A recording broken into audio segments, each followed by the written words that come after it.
a todos, muito boa tarde. Um prazer estar aqui com vocês. Agradecer inicialmente a iniciativa FIS por convidar a Abimed a participar aqui da FIS Week no Comets. É um prazer estar aqui com duas representantes de nossas associadas, mas que são colaboradoras fantásticas da Abimed, a Andrea Nocelli e Elizabeth Murata. Eu sou Fernando Silveira Filho, presidente executivo da Abimed. A Abimed é a Associação Brasileira da Indústria de Tecnologia para a Saúde. E o propósito da nossa associação, falando um pouquinho aqui, fazendo um merchan da nossa entidade, o nosso objetivo é contribuir de forma contínua para a ampliação do acesso da população às melhores tecnologias de saúde, né? E com isso contribuir não só para a melhoria da qualidade de vida, mas também para a longevidade das pessoas. A Abimed ela atua em 5 eixos, né? E aqui eu explico um pouquinho do que nós vamos falar aqui hoje, nós não, né? Do que as nossas painelistas vão falar aqui hoje, que se refere especificamente a 2 desses eixos. Tem o eixo de tecnologia e o eixo de educação. A pandemia, evidentemente, acelerou de forma dramática nesses últimos 18 meses, 20 meses, o processo tecnológico de transformação digital na área da saúde, mas muito antes disso a Abimed já falava sobre a necessidade que nosso setor tem da evolução contínua do conhecimento, até para poder, por parte dos profissionais da área de saúde, até para que exista uma aderência à velocidade com que as tecnologias aplicadas na área de saúde evoluem. Nosso setor aí tem uma média de evolução e de inovação de 18 a 24 meses, ou seja, é algo sempre muito rápido, muito acelerado e que demanda, obviamente, por parte dos profissionais, uma constante reciclagem e atualização de conhecimentos, com o objetivo último, evidentemente, de tirar o melhor proveito, a melhor eficácia que a tecnologia possa trazer, com a maior segurança e resultado positivo para nós, população, pacientes. Seja para ensinar o uso de novas técnicas, procedimentos ou operação de equipamentos inovadores, a educação continuada também deve ser revista com métodos que, por suas vezes, também têm passado por transformação digital. A gente tem, hoje mais do que nunca, aplicativos, comunicação à distância, como essa que nós estamos vivenciando aqui nesse momento, ou seja, os recursos, se não são infinitos, se tornaram muito maiores e inúmeros comparados ao que nós tínhamos antes. Então, recentemente, nós da Abimed lançamos uma nota técnica sobre transformação digital na saúde, com vários artigos sobre o tema, e, evidentemente, a questão de educação não poderia ter ficado de fora, até porque um dos eixos estratégicos da associação, como eu mencionei, é a educação. Então, é com grande satisfação que nós trazemos aqui esse assunto na FIS Week, no painel Transformação Digital na Saúde e o Desenvolvimento Profissional Contínuo, e aí eu aproveito para apresentar com um pouco mais de detalhe as nossas 2 painelistas, Andrea Nocelli, que é a Head de Education Services na Siemens Healthineers. Andrea gerencia as atividades do time de educação com aproximadamente 80 pessoas, sendo responsável pelo desenvolvimento da estratégia de negócio da área e pela garantia da excelência em todos os serviços de educação, com suporte e treinamento para os clientes. André é formado em biomedicina pela Universidade de Mogi, pós-graduado em biologia molecular pela Faculdade de Medicina da USP e está na Siemens Healthineers há 15 anos. Então, André, prazer te ver novamente, muito obrigado pela participação. E a Elizabeth Murata, que é líder de educação para Johnson Johnson Medical Devices na América Latina. Elizabeth possui quase 20 anos de atuação na área médica, trabalhando com incorporação de novas tecnologias e treinamento de procedimentos menos invasivos. Sua paixão por tecnologia é anterior a Johnson, quando trabalhou na Motorola com a implantação das primeiras redes de celulares digitais no Brasil, aqueles grandões aí. Bom, o salto foi Exatamente, isso monumental. mesmo. Chamava de tijolão. Tijolão, muito bom, Elizabeth. É um prazer contar aqui com a presença de vocês. Só enfatizando que nessa nota técnica emitida pela Abimed, tanto Andréa como Elizabeth foram articulistas, escreveram artigos fantásticos, e eu acho que é um pouco sobre isso que elas vão começar já a nos conduzir aí por esses caminhos da educação continuada para a área médica. Então, Andréa, por favor, você tem o espaço aberto para a sua fala. Muito obrigado. Obrigada. Boa tarde, Fernando. Boa tarde a todos. Obrigada pelo convite. É um prazer enorme estar aqui com vocês e ter a oportunidade de falar um pouco sobre esse tema tão relevante, né, que está realmente super em alta aí, e compartilhar um pouco da minha experiência na Siemens Healthineers também. Bom, para quem teve a oportunidade de ler o artigo que eu escrevi para a revista da ABMed, viu que eu defendo e que eu acredito no processo de desenvolvimento profissional contínuo e que esse processo não é recente. Inclusive no Brasil, para profissionais da saúde, desde o fim da década de 70, por uma iniciativa da Organização Pan-Americana de Saúde, já se enfatizava a importância de programa de complementação educacional para esses profissionais. A educação, na verdade, é um investimento, porque as mudanças que se alcançam com a educação não só beneficiam as instituições, as empresas, que aumentam a qualidade dos seus serviços e passam a ser o provedor de escolha pela população, mas também os colaboradores, que se sentem mais motivados, engajados, eles sentem que fazem parte daquilo e que estão sendo valorizados e seus esforços reconhecidos pela companhia de alguma forma. E mais do que isso, beneficia principalmente o paciente, que percebe a melhoria na qualidade da assistência recebida, se sente mais seguro, mais confortável e valorizado também, né? E quando a gente fala de desenvolvimento profissional contínuo, eu acho muito bacana a gente falar da evolução do processo, que se deu aí ao longo dos anos. Então, no fim dos anos 80, nós tivemos a digitalização dos processos, que é quando a gente passa os dados físicos para o meio digital, e aí a gente passou a entregar, por exemplo, manuais eletrônicos para os nossos clientes. Depois, na década de 90, com o advento da internet, né, e aí com ela vieram novas transformações, que eram bem mais precárias ainda naquela época, mas já começávamos a entrar nesse mundo online, que eu costumo brincar que eram os primórdios aí do que hoje a gente chama de internet das coisas. E avançando no tempo, trazendo aí para os dias de hoje, que é o tempo presente, né, que realmente nos proporciona a verdadeira transformação digital. Basicamente falando, é um processo muito mais amplo, no qual os recursos tecnológicos passam a ocupar um lugar central na organização. E a organização, por sua vez, visa aumentar aí a produtividade, mudar e potencializar os seus resultados. E aí, linkando com a questão da educação e desenvolvimento profissional contínuo, a tecnologia transforma não só a maneira de transmitir e trocar os conhecimentos, mas também muda questões comportamentais. Em um processo de aprendizagem online, por exemplo, o colaborador ou o estudante não é mais apenas um aluno, um receptor, mas é também o protagonista, porque as atenções estão todas voltadas para ele e não mais só apenas ao transmissor ou professor. E eu vou comentar um pouco mais sobre isso também quando estiver falando aí das nossas soluções de educação digital imersiva.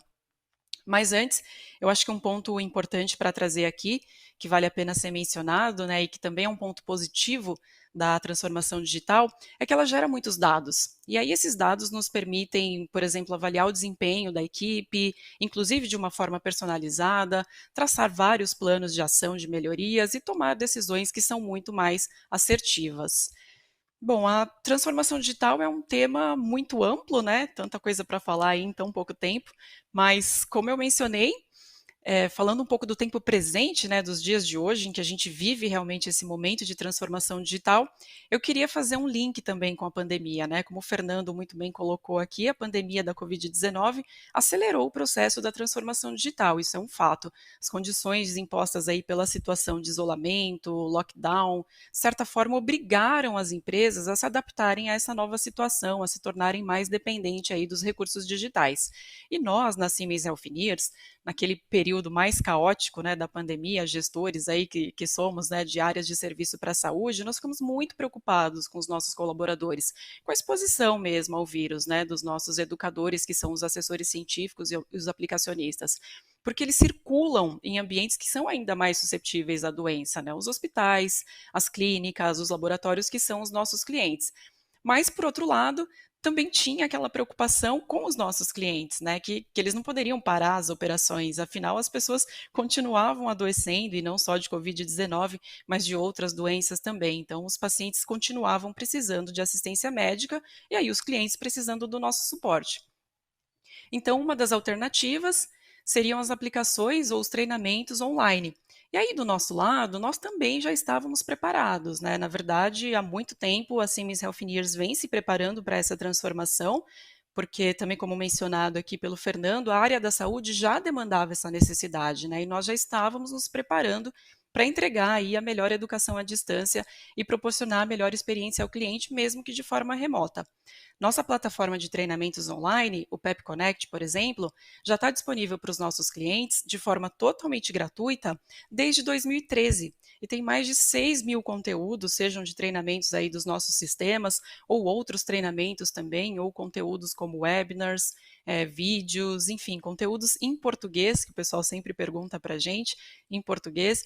E além dessa plataforma de treinamentos online, nós também temos os nossos simuladores de todos os nossos sistemas de em vivo, que é o Smart Simulator, que permite aí aos nossos clientes aprenderem a manusear, a trabalhar com os nossos sistemas antes mesmo do equipamento estar instalado ou disponível para o uso. E isso também aumenta a produtividade do cliente, né? Nós temos, inclusive, exemplos de clientes que conseguiram efetuar exames de tomografia computadorizada logo depois de serem treinados de forma online, que praticamente coincidiu ali com a conclusão da instalação do equipamento. Então, são vários cases de sucesso, tanto para os clientes quanto para nós também. Mas, por outro lado, e eu entendo perfeitamente, os clientes também ficaram muito receosos, né, quando eles recebiam a informação de que as aplicações, de que os treinamentos seriam online. E aí teve todo um trabalho do nosso lado de conversar com cada cliente, de explicar como os treinamentos aconteceriam, de garantir mesmo a melhor experiência para eles, mesmo que de forma remota, né, mostrar as vantagens aí e os benefícios também do treinamento online. Ao final de cada treinamento, nós sempre aplicamos uma pesquisa de satisfação e todos os feedbacks foram muito positivos. Eles realmente se surpreenderam com o formato, com o material, com a organização, com as ferramentas e com o preparo do profissional, né? Com o preparo dos nossos educadores ali, enfim, com o treinamento de uma forma geral. Então, só para vocês terem uma ideia, o nosso NPS referente a treinamentos fechou em 91% no ano fiscal de 2020 e no ano fiscal de 2021, porque o nosso ano fiscal na Health Year se encerra em setembro, nós fechamos com 95%. Ou seja, nós mantivemos, eu diria até que nós superamos, na verdade, o NPS pré-pandemia.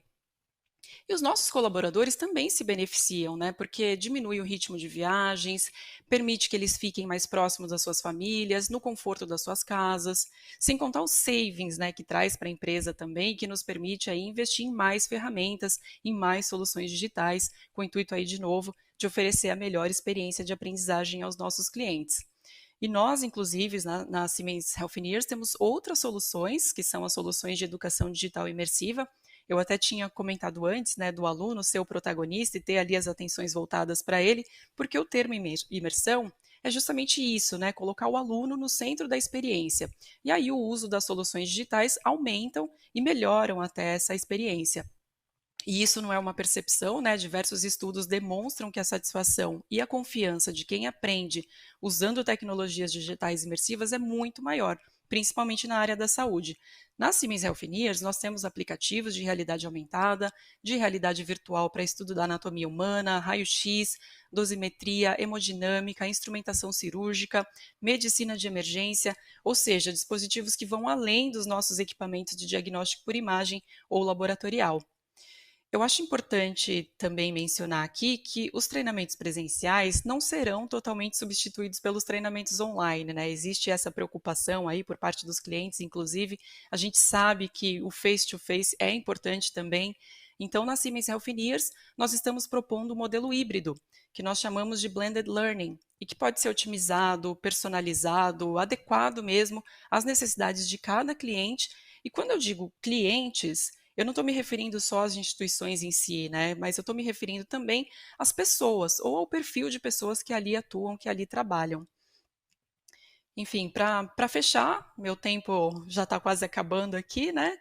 Eu queria deixar também uma mensagem que eu considero extremamente importante e que eu acho que todas as instituições, todas as empresas precisam ter isso muito bem estabelecido, muito bem definido.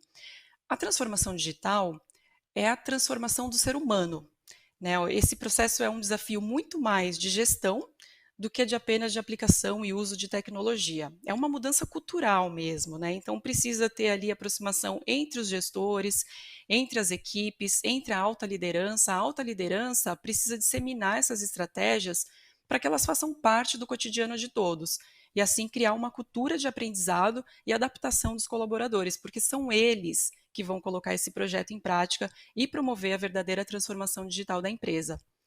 Ou seja, as pessoas, como sempre, né, como em tudo na nossa vida, são fundamentais. E aí a cultura em si se transforma na estratégia do negócio. Minha parte é isso, Fernando. Obrigada. Fantástico, André. Realmente, essa questão cultural, podemos até voltar a isso depois, mais à frente, depois da fala da Elizabeth, mas acho que essa questão cultural ela é a chave da transformação digital, nas várias dimensões. Muito obrigado. Bom, Elizabeth. Obrigada. Agora é a sua fala, Elizabeth. Por favor, fique à vontade. Bom, vamos lá. Em primeiro lugar, eu gostaria de agradecer aí a você, Fernando, e a Abimed pelo convite para participar do painel da transformação digital. E parabéns, né? Parabéns, Abimed, pelos 25 anos e pela nota técnica. Acho que foi um belíssimo trabalho, acho que é um dos mais abrangentes aí já publicados dentro de uma área de conhecimento que ainda é muito nova, né? E eu vou falar da perspectiva da educação continuada médica, mais especificamente a cirúrgica, que é onde nós atuamos mais fortemente na Johnson & Johnson Medical. Vocês já comentaram, né, que a atualização do conhecimento para profissionais da saúde, ela nunca foi tão desafiadora como nos dias de hoje, e isso em função aí de uma crescente quantidade de intervenções e tratamentos, assim como o surgimento acelerado aí de novas tecnologias e dispositivos. Então, se no passado, lá para 1950, a gente estimava que o tempo para dobrar o conhecimento médico era de 50 anos, já em 1980 esse tempo passou para 7 anos, e o próprio, você mencionou, Fernando, que agora esse ciclo de conhecimento, ele já se renova a cada 18 meses ou até menos, né? Então, como acompanhar esse ritmo frenético na educação? E realmente a gente tem que evoluir a abordagem tradicional do ensino clínico, com uma base de ciência de aprendizagem mais atuais, isso é, centradas no aluno, né, como a Andrea também mencionou. E quando a gente vê na cirurgia, o treinamento clássico, ele é baseado em ver o professor e realizar um procedimento, depois você executa, e daí você finalmente ensina, né? É meio aquele vejo um, faço um, ensino um. Só que, apesar de ser o clássico, ele ainda está muito presente em muitas disciplinas, e isso claramente não atende essas novas demandas e essa velocidade, né, de transformação na saúde. A gente também, o que a gente viu na pandemia é que os profissionais, os médicos, cirurgiões, eles adotaram mais rapidamente as ferramentas digitais, mas o que a gente viu também é que, em muitos casos, foi uma transposição direta do conteúdo presencial para um canal digital. E isso a gente sabe que não é efetivo, e gerou uma fadiga, né, já que essa transposição ela não é ideal. Então, antes de fazer a digitização do conteúdo, é importante seguir os seguintes pilares, pensando em educação, né? A gente tem que ter um conteúdo flexível, permitindo a criação de uma jornada e ritmo mais individualizados. A instrução ela tem que ser direcionada de acordo com os objetivos e necessidades específicas do aluno. As decisões educacionais, elas têm que ser baseadas em dados, né? E agora a gente tem muito mais dados, e a gente pode realmente focar na oportunidade de melhoria. E o super importante é o controle do aluno, né? Esse empoderamento, que quando a gente olha metodologias de ensino de adultos, ela é super importante. É o aluno que estabelece o seu próprio plano, o seu próprio ritmo. E lógico, a tecnologia ela é uma grande aliada para a entrega desses elementos. Então, recapitulando, né, esse ritmo frenético de novos tratamentos e tecnologias na saúde, ela gera uma necessidade enorme de atualização, e todas as organizações envolvidas em formular estratégias de educação continuada, elas devem pensar em otimizar conteúdos, frequência, desenhos instrucionais, para atender às necessidades dos alunos, considerando as experiências passadas, os interesses e motivações. Eu queria falar agora de uma outra parte ou mais desafiadora no mundo cirúrgico, que é a parte de habilidades. Quando a gente fala em cirurgia, a complexidade das técnicas utilizadas nos procedimentos muitas vezes é um dos maiores, se não o maior, desafio para o aprendizado e domínio da especialidade.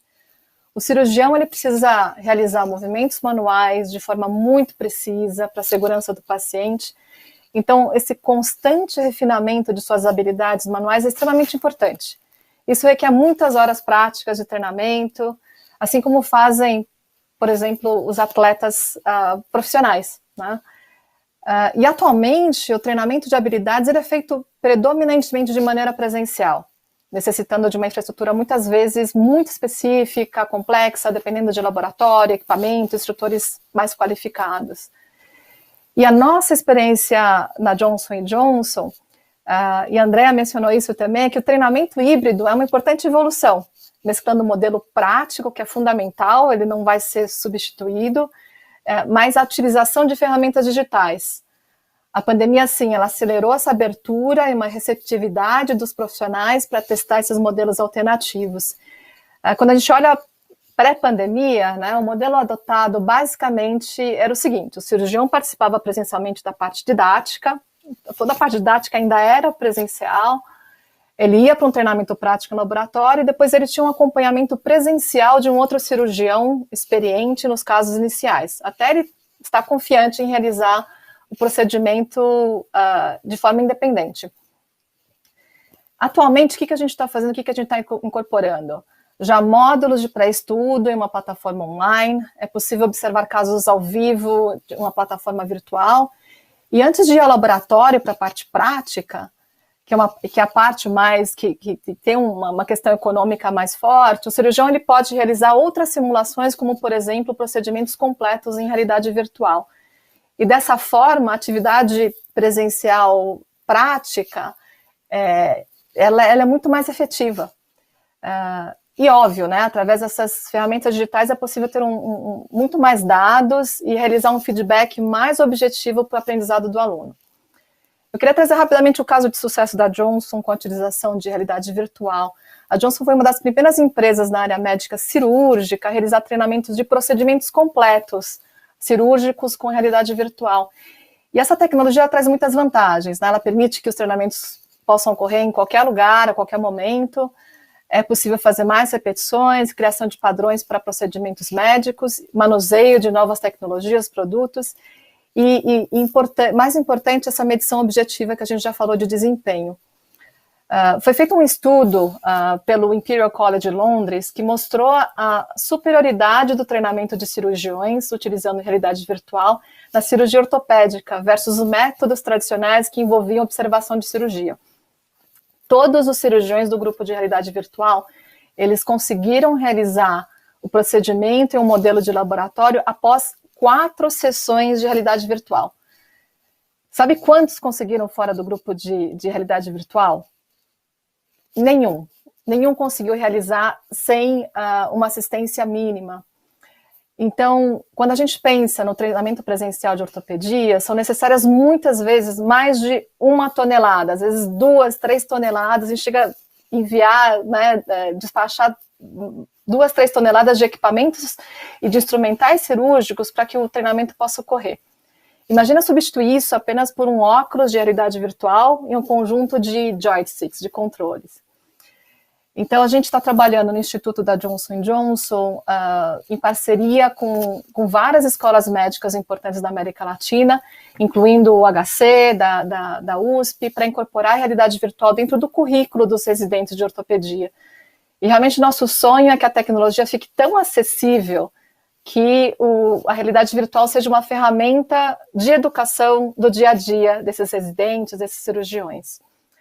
Uma outra tecnologia que a gente está apostando muito e super importante é a telementoria para viabilizar a preceptoria à distância. Quando a gente pensa na educação continuada, o aprendizado de novos tratamentos, a figura do preceptor, ele continua sendo fundamental. E o profissional da saúde, o médico, ao realizar um procedimento em pacientes pela primeira vez, ele tem que ser acompanhado de um preceptor experiente. Então, a telementoria, nesse caso, ela pode ser utilizada para atender essa necessidade e, através dela, os preceptores se conectam de forma remota com os alunos diretamente durante o procedimento. Então, dá para reforçar passo a passo, dá para enviar instruções em situações complexas, mesmo estando em cidades ou até países, a gente fez com já países diferentes.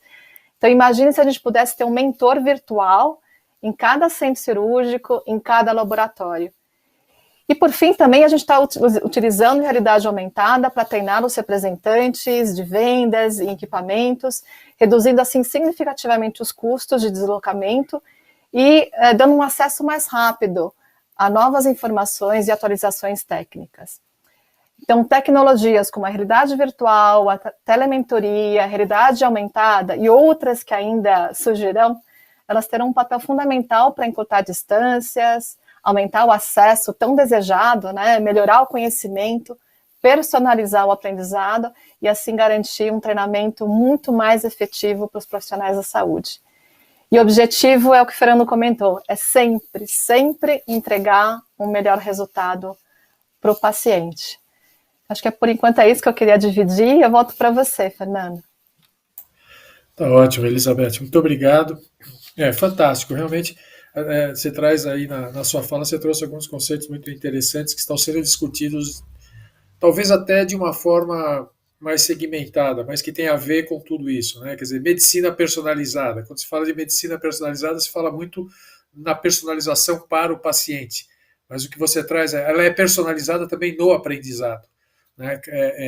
Que é um pouco do conteúdo também que a Andrea tinha trazido quando ela falava daquela questão da transformação cultural que tem que ocorrer para que as tecnologias ou a transformação digital em si seja definitivamente incorporada, né? Até o ano passado a gente falava de telemedicina no Brasil, muito mais intramuros da área da saúde do que voltada para o paciente, que é toda essa questão de treinamento, mentoria à distância, acompanhamento até de exames, com o processo de pandemia, infelizmente, em função da pandemia, a discussão, embora ainda permaneça acerca da teleconsulta, mas já não se discute telesaúde, né? Já é uma realidade. O que tem que fazer agora são os ajustes finos para que isso se incorpore de uma maneira definitiva. Isso só traz ganhos de produtividade para todos os segmentos da cadeia, né? Seja para o pagador, seja para o prestador de serviço, seja para o backstage, né, do pessoal, como vocês mostraram, as empresas prestando serviços de treinamento, acompanhamento, instalação. Então, sem dúvida uma mudança fantástica que acho que a gente vai ver cada vez mais ocorrer de forma acelerada e acentuada. Mas eu queria fazer uma pergunta para vocês duas, para que vocês rapidamente possam elaborar um pouquinho em cima disso. Vocês passaram, evidentemente, para nós o aprendizado ocorrido em muito curto espaço de tempo da migração do totalmente presencial para o totalmente digital e agora o caminho híbrido. É possível identificar melhoria de rendimento? Você trouxe um exemplo, né, Elizabeth, do êxito lá do estudo trazido pelo Imperial College, mas já foi possível vocês mensurarem nos ambientes de vocês ganhos não é de qualidade de aprendizado, mas ganhos de aprendizado efetivamente? Como é que vocês medem isso? Nessas 3 etapas, né? Totalmente presencial, totalmente digital e aí agora caminhando para o híbrido. É possível medir? Vocês chegaram a ter algum tipo de avaliação desse tipo?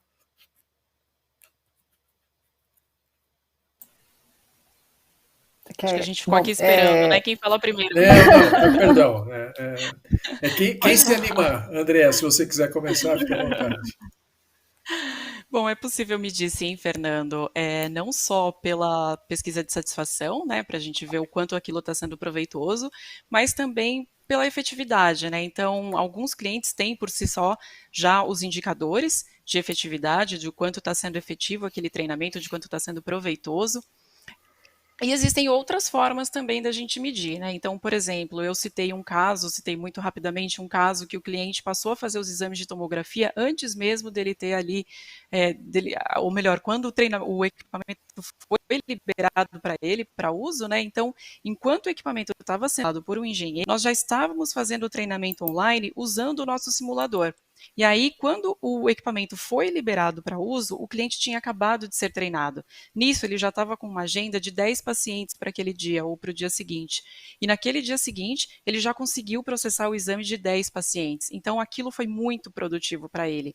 Ele diminuiu o tempo dele de agendamento de exames com os clientes, ele diminuiu o tempo dele de estar liberando ali o equipamento para uso da população, né, que faz o uso ali do sistema dele. E nós tivemos outros casos também semelhantes a esses, né, que são casos de sucesso, como eu mencionei, onde o cliente também conseguiu ter uma produtividade muito maior e ao invés de ter, por exemplo, 5 pessoas treinadas, ele passou a ter 10 pessoas treinadas em turnos diferentes, né, porque o online também nos permite isso. Então, nós temos diversos aí indicadores que mostram o quanto é produtivo e quais são os ganhos, né, que a gente consegue aí com essa questão do online. Eu só complementando também, eu concordo aí bastante com a Andrea. Acho que tem primeiro uma questão de ganho de efetividade, né, Fernando? Então, quando a gente, vou dar alguns números, né? Antes da pandemia, a gente tinha, mais ou menos na América Latina, a gente fazia treinamento, chegava a alcançar mais ou menos 12 mil profissionais de saúde. No primeiro ano, que daí foi ele mais digital, né? A gente alcançou 35 mil profissionais de saúde e fazendo e alavancando os outros programas, por exemplo, de outras regiões da Johnson & Johnson e de instituições parceiras, a gente chegou a alcançar mais de 100 mil profissionais na América Latina. Então, você tem um ganho de eficiência muito grande. Quando a gente vai para a questão aí de desempenho e conseguir medir isso de forma efetiva, né? E para a gente, quando a gente fala de desempenho na área cirúrgica, eu quero garantir que o cirurgião está realizando o procedimento que a gente ensinou de forma segura e eficaz, mas idealmente eu quero ver na ponta. E quando eu falo quero ver na ponta, tem um paciente envolvido, né? Então, tem várias discussões aí, elas não são simples, elas são mais complexas, até porque tem toda uma questão aí de privacidade, né, de que dados a gente pode coletar vários dados, mas como é que você compartilha isso, como é que você trata, como é que você protege, como é que você protege aquele dado de paciente. Quando a gente fala de telementoria mesmo, de ter essa presença dentro do centro cirúrgico, tem requisitos muito, muito robustos, né, de segurança, de rede, enfim. Mas resumindo, a gente quer chegar lá e realmente entender de forma efetiva. Isso não é nem da questão do digital versus o presencial. Acho que essa é uma questão importante, né? Independente da tecnologia que é empregada, que a gente ainda tem que resolver. Mas eu diria que, assim, com a evolução das tecnologias, eu falei da realidade virtual, a gente está trazendo, por exemplo, uma nova ferramenta, a gente tem o que a gente chama o nosso VR 1.0, a gente já está trazendo uma nova versão, em que você tem várias medições e que você pode ter esses indicadores de uma forma muito mais objetiva de desempenho. Então, enfim, acho que é uma jornada ainda para a gente chegar no impacto final, mas a gente está caminhando, acho que de uma forma bem positiva. Maravilha, obrigado. Bom, nós estamos praticamente aí a 5 minutos do encerramento, então eu queria passar de novo a palavra para a Andrea e depois na sequência já para você, Elizabeth, para vocês fazerem aí as suas considerações finais, alguma mensagem, alguma perspectiva de futuro ainda mais, digamos, um futuro mais claro para a gente, né? Vamos saindo da pandemia gradativamente e ver aí do ponto de vista de vocês como é que as tecnologias ainda continuam avançando e quais são as perspectivas que vocês têm. Andrea? E esse é um ponto bem importante, né, Fernando? Porque agora que a situação está, não sei se normalizando, mas que está bem melhor do que já estava, já algumas pessoas já começam a falar, né? Será que vai voltar tudo ao normal? A Siemens Healthineers vai manter os treinamentos online? Vai voltar tudo para o presencial? Na verdade, como eu comentei, a gente vai sim manter, né, mas de uma forma híbrida, porque a gente viu os benefícios, né? A gente viu aí as vantagens que trazem. E eu reforço aqui a minha mensagem da transformação cultural por trazer muitos anseios e muitos receios, né? A gente pedir para que a liderança da empresa impulsione o time, né? E aí essa transformação cultural acontece de baixo para cima, não só da empresa em si, mas também na mente, no coração, na verdade, nas habilidades ali de todos os colaboradores. Isso realmente leva tempo, né? Isso tem um caminho ainda aí a ser percorrido, mas a gente já avançou muito do que foi no começo e cada vez tendo mais oportunidades de melhorias e de desenvolvimento de novas tecnologias, com certeza a gente vai conseguir entregar o melhor aí para os nossos clientes. E a gente falou aqui muito de elementos, né, de 4.0 aí, elementos da saúde 4.0, mas acho que para um próximo fórum a gente já pode falar até do 5.0 que está vindo aí também, né? E aí acho que complementa um pouco do nosso diálogo aqui. E mais uma vez eu queria agradecer mesmo aí pela oportunidade. Obrigada. Obrigado a você, André. Bom, minhas considerações finais, assim, acho que o desafio do setor de saúde é enorme. Acho que você descreve isso também na nota técnica, né, dos desafios do Brasil, a parte econômica, um país continental aí, e obviamente a tecnologia, acho que ela vai ajudar muito na questão do acesso. E isso serve para a educação também. Mas eu acho que hoje a gente evoluiu muito, mas ainda existem bolsões de inovação que atendem uma finalidade específica, mas que ainda eles não estão conectados. Então, para mim, criar esse ecossistema integrado, ele é fundamental para poder realmente entregar valor efetivo, quer dizer, o melhor tratamento para os pacientes. E para isso, acho que iniciativas, né, como essa são super importantes, tem indústria, provedores, instituições de ensino, universidades, empresas de tecnologia, profissionais da saúde, todos devem trabalhar em conjunto para criar esse ecossistema. E a gente sabe que a saúde ela não espera, ela tem pressa, né? Então, eu acho que o futuro a gente vai criar, a gente tem que criar junto essa jornada de transformação digital da saúde e da educação.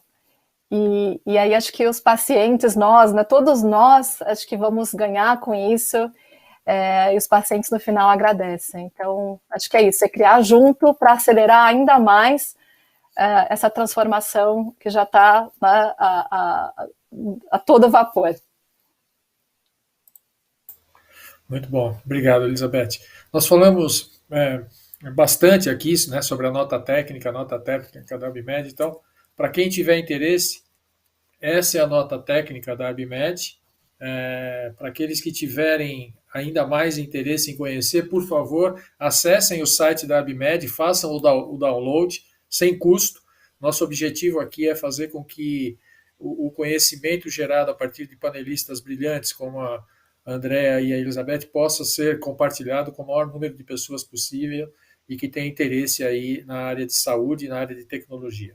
Então, eu queria agradecer a vocês, Andrea, Elizabeth, as nossas queridas panelistas, pelas brilhantes apresentações, agradecer a presença de todos aqueles que nos acompanharam aqui nesses 40 minutos aproximadamente de conversa. O tema, evidentemente, não se esgota.